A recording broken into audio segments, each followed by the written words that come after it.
This is the Skoda Enyaq, the brand's first electric offering for Australia. This is an Enyaq Coupe Sportline, so let me give you the full tour ahead of the car's local arrival in 2024.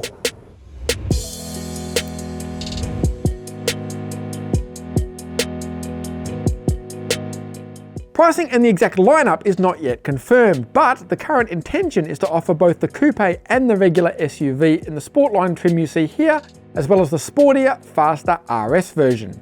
There's plenty of competition, including the Hyundai Ioniq 5 and Kia EV6, Volvo XC40 Recharge, but its key rival will be the dominant EV sales force, the Tesla Model Y.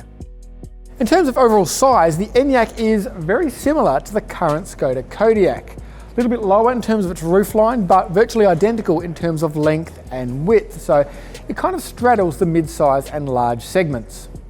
There are a number of unique design features worth mentioning. The wheels are 21s, the Sportline adds lots of blacked out exterior trim, the headlights are matrix LEDs, but possibly the most eye-catching element is what Skoda calls the crystal face. The grille is made up of 19 vertical fins intersected by a horizontal line, and it's illuminated by 131 LEDs. This is a UK spec car imported for assessment, but Aussie cars will be a little bit different.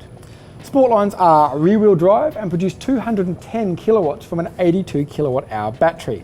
As a result, 0 to 100 is a fairly brisk 6.7 seconds, but even more impressive, maximum range is 570 kilometers WLTP, which is one of the largest figures you'll come across. The updated battery can also charge at up to 170 kilowatts, so you can top it up from 10 to 80% in around half an hour, but charging fully at home will still take overnight. It's not particularly sexy, but few manufacturers do practicality like Skoda, and the Enyaq's boot is the perfect example of this.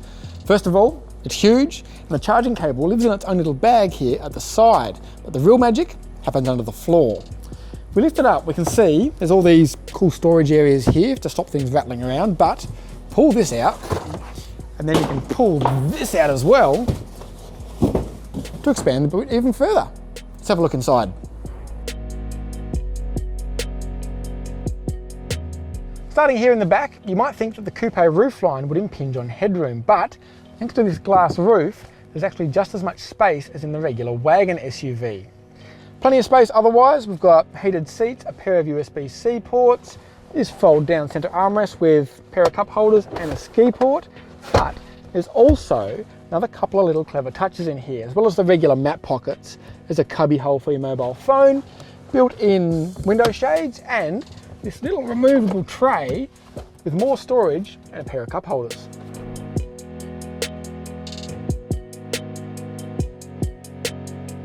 Typically, Skodas feel a little more budget than their VW counterparts, but it's not really the case here in the Enyaq. There's a little bit of scratchy plastic here on the doors, but pretty much everything else is this soft contrast stitched leather with a bit of carbon fibre trim thrown in for good measure. It's also very well equipped with powered, heated memory sports seats, including massage on the driver's side, wireless smartphone mirroring and charging, a huge head-up display, leather steering wheel, 360-degree cameras, and a premium sound system.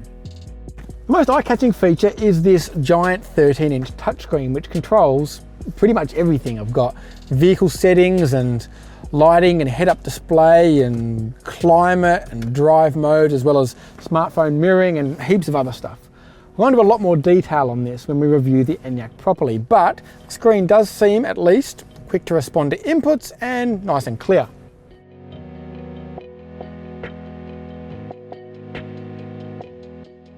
The Skoda Enyaq seems to be a compelling package.